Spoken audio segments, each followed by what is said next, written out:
It's okay. Okay. Birds of a feather hunt together. What? No, that's not the real phrase you've heard, probably. Flock together. But for this particular idea, it's more of a stalking thing. Stalking because the enemy stalks and hits us wherever and whenever we're vulnerable. And there's a constant energetic transfer from person to person, just like germs. We can infect one another with a smile or indifference, irritation or excitement. Sometimes, if we are not at our best, that's when it hits. Maybe it's something simple we need, like water or food or sleep. A good friend can give us a boost and help us out of that till you can get to what you need. But the opposite is also true. People can put you in a bad mood. Part of that is due to survival instincts that keep a group of people working towards the same goal, because there's a tendency to do as one does around you, even things you don't really agree with, just because the other person is doing so. So if you find yourself participating in a way that you don't recognize yourself, it's not a reflection of your true or deeper self, but it's part of our species. If there is a sense of impatience felt by one person and they share it, then both people are in a panic.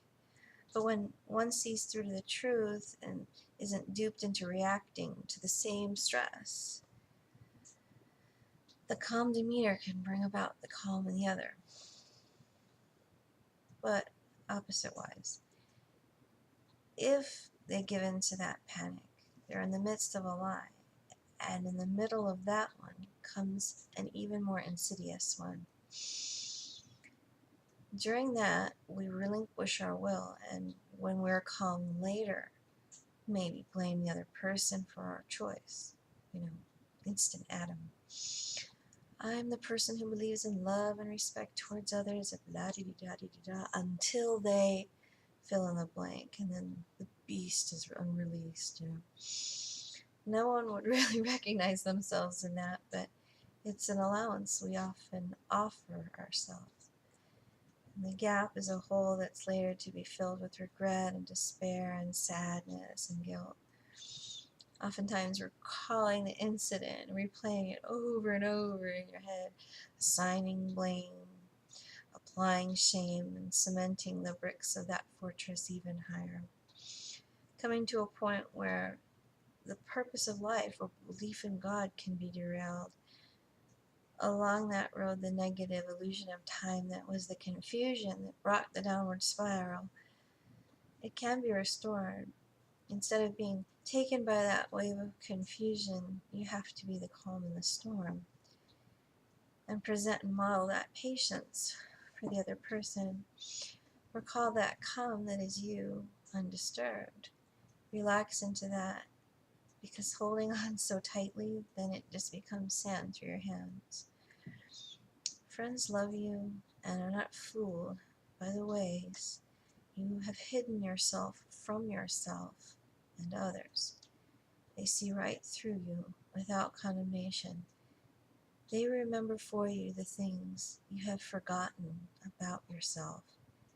They count on your successes when you're convinced of failure. They don't see the deficiencies we are so sure make us unlovable. Having patience for an impatient person takes more patience. It doesn't matter who did what. Corinthians. Model the patience you'd like to see that person develop towards themselves. How a person reacts tells me more about his belief in Christ than his profession of his belief in Christ. Because when pressed, then it comes out. And if he can't control himself, becomes a bully, or dismiss and disregard people, that turns people away from Christ, and maybe even the church. You kind of give up that option when you profess Christ.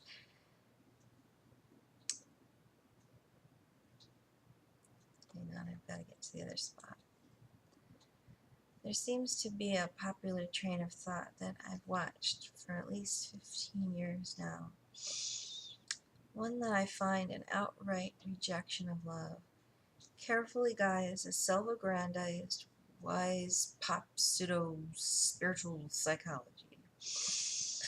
It's characterized by an unforgiveness that I suspect was maybe first intended as a design to guard people's hearts or to set boundaries. I see it on captions of pics and memes and passed and shared along books, Oprah, Facebook.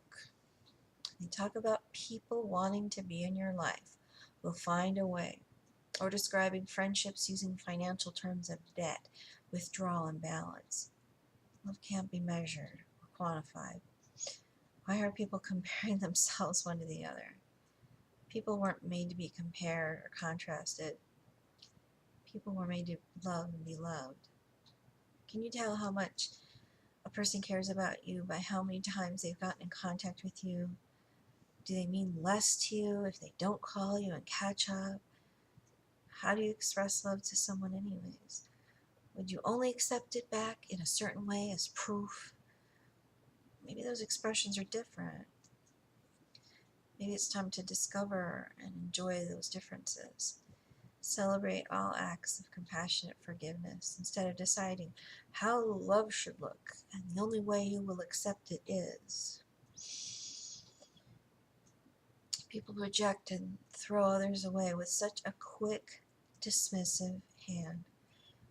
True, good, kind, and loving friends are far too precious. Friendship is too hard won to decide for someone else what they really meant was. Maybe forgive before you ask, and then ask with an open heart. You may be completely shocked to find the answer, especially when it doesn't jibe with the negative impression you had.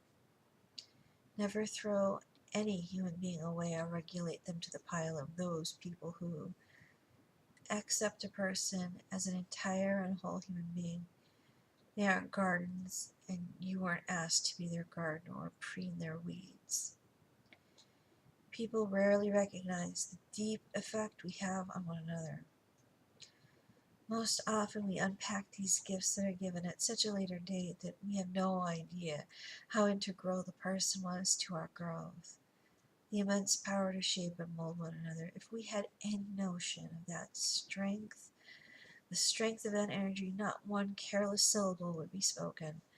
Not a silent treatment to teach a person a lesson would ever even be considered. Hold gently the heart of your friends. If you've been granted that privilege, grant them back with that honor that trust is due. Those who love you, and no explanation is needed. Those who do not love you, no explanation will suffice. I'd like to tell, excuse me. Okay, I think that's it. I didn't want to read all of that, but there was someone who wanted me to. I've been waiting a long time. I think I might have read parts of it at other times, but there you go.